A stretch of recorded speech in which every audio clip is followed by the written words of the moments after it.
안녕하세요. 11월 9일 수요일입니다. 민주당이 참혹한 이태원 참사를 정략에 이용하는 정황이 적발되었습니다. 이태원 사망자 추모 기간 동안에 민주당은 악마 근성 그 자체를 보여주어서 큰 충격을 주고 있습니다. 모든 수단과 방법을 동원해서 이태원 유가족과 접촉해라. 사망자 명단, 유가족의 사진, 유가족의 프로필을 입수해서 우리가 정략적으로 이용하자. 이러한 문자 메시지를 당원들에게 보냈습니다. 좌파 특유 땡땡파리가 적발된 것입니다. 그야말로 역시 이재명이 있었습니다. 인간이 얼마나 사악해질 수 있는지, 위기에 몰리면 정말로 동물 본성이 나타나는 것을 적나라하게 보여주고 있습니다. 이태원 참사 이후 대한민국이 급속하게 정상국가로 찾아가고 있는 정황이 여러 곳에서 나타나고 있습니다. 첫 번째, 오늘 검찰은 김용 부원장을 기소하였는데요.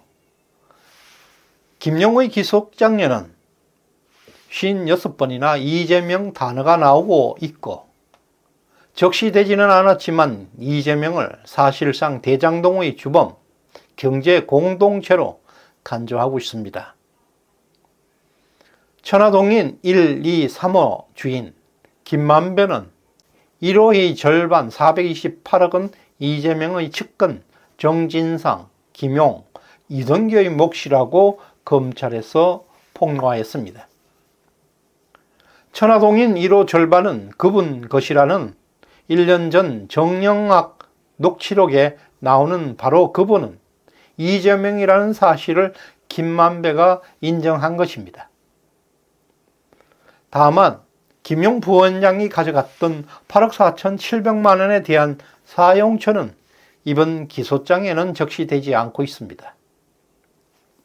두 번째, 검찰은 정진상을 전격 압수수색하였습니다.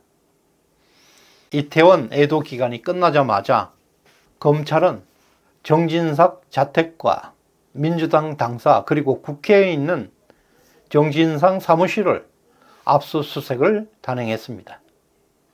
오늘 압수수색은 그를 구속하기 위한 절차상 명분으로 보입니다.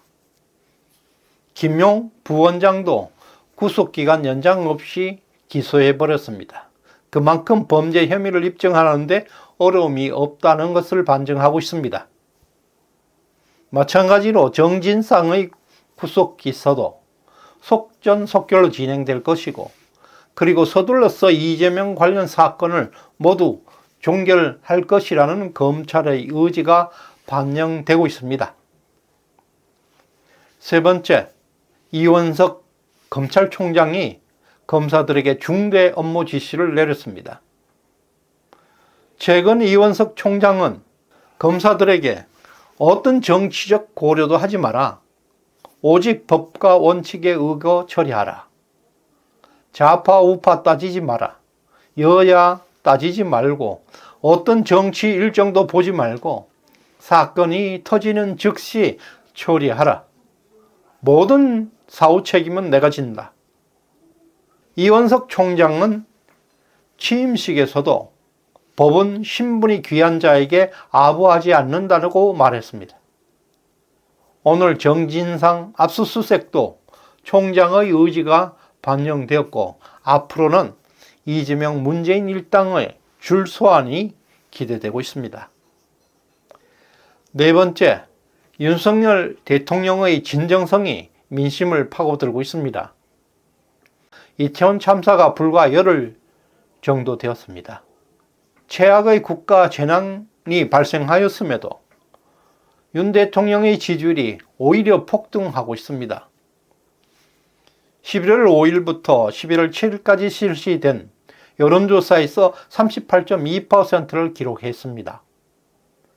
이것은 최근 3개월 중에서 가장 높은 지지율을 보였습니다. 매우 중대한 의미를 내포하고 있습니다. 주식시장에는 대세 상승기라는 것이 있습니다. 대세 상승기, 어떤 악재가 나오더라도 호재로 변화하는 구간입니다. 바로 윤석열 대통령은 지금 대세 상승기 초입을 맞이하고 있습니다. 집권 6개월 만에 윤통의 진정성이 국민들의 민심 속으로 스며들기 시작하고 있습니다. 민주당의 어떤 음모, 어떤 꼼수, 그리고 민노총의 어떤 반란도 통하지 않을 것입니다. 악재가 호재로 변하기 때문입니다. 이러한 배경에는 한동훈, 이원석, 이복형, 송경호 등 권력의 핵심들이 자리 잡고 있기 때문입니다. 이들은 윤통이 대통령이 되기 전에 형님, 동생이라고 불렀다고 합니다. 그리고 김건희 여사는 한동훈 법무장관이 장관이 되기 전 동훈이라고 불렀다고 합니다. 이것은 한국형 도원 결의입니다. 이들의 권력 핵심들이 결심하면 대한민국은 번창할 것입니다. 한동훈, 이원석, 이보다 더 청렴한 공직자를 보셨습니까? 집권 끝까지 이 도원 결의가 부패하지 않는다면 5년 후 대한민국은 초인류 국가로 변모해 있을 것입니다. 나라가 혼란스러울 때 최악의 사람이 권력을 잡게 됩니다. 5년 전 탄핵이라는 극도의 혼란을 틈타서 문재인은 세계의 폭군, 동탁처럼 권력을 찬탈해 갔습니다. 좌파들은 조직의 충성을 다짐하는 자아 비판이 있습니다. 공개된 장소에서 공개된 방법으로 비이성적 행동, 반국가적 행동, 내로남불 등 도저히 일반 상식으로 이해할 수 없는 언행을 종종 볼 수 있습니다. 최근 김의겸, 황운하, 김남국 의원들이 국회에서 보여준 행동들이 대표적 자아 비판들입니다. 자아 비판의 최고의 경지는 자살입니다. 노무현, 박원순, 노회찬 등 자살로 최고의 자아 비판을 함으로써 지금 영웅 칭호를 받고 있습니다. 정말 더럽고 부패한 자들이 죽어서까지 국가를 멍들게 하고 있습니다. 이재명, 문재인, 이들 부패한 정치인들의 청산 없이는 대한민국은 한 발짝도 전진해 나갈 수 없을 것입니다. 현재 이 두 사람은 자기 진영에서 자아 비판을 강요받고 있습니다. 어느 날 갑자기 땡땡파리가 나올 수도 있습니다. 어느 날 갑자기 음침한 장송곡이 퍼져 나올 수도 있습니다. 속전속결 구속함으로써 이들의 자아 비판만은 막아 죽어야 할 것입니다. 시청해 주셔서 감사드립니다.